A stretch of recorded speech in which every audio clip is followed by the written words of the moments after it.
কখনো কারো খারাপ চাইতে নেই, কারণ প্রতিটি কর্মের ফল একদিন ফিরে আসে। বাস্তব কথা, প্রয়োজনের অতিরিক্ত কাউকে সময় দিও না, এতে হারিয়ে যায় সময়ের মূল্য, কমে যায় নিজের মর্যাদা।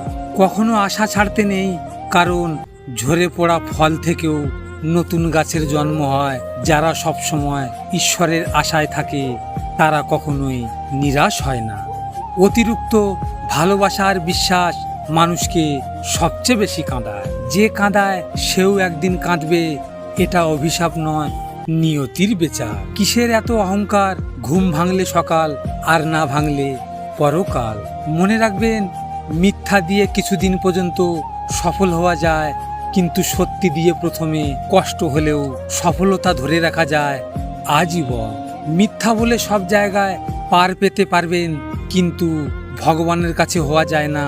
তাই এখন থেকেই সত্য কথা বলতে অভ্যাস করুন, কারণ না হলে হয়তো কষ্টের পরিমাণটা অনেক বেশি হয়ে দাঁড়াবে। যখন সব পথ বন্ধ মনে হবে, তখন বিশ্বাস রেখো, আমি তোমার জন্য নতুন পথ তৈরি করছি। কর্ম করো নির্ভরে, ফল নিয়ে ভয় পেও না। যা তোমার থেকে কেড়ে নেওয়া হয় তা তোমার ছিল না কখনোই। তুমি শুধু ভরসা রাখো আমার উপর, বাকি সব আমি সামলে নেব। মনে রাখবেন, লোভ মানুষকে অন্ধ করে আর ভক্তি মানুষকে মুক্তি দেয়।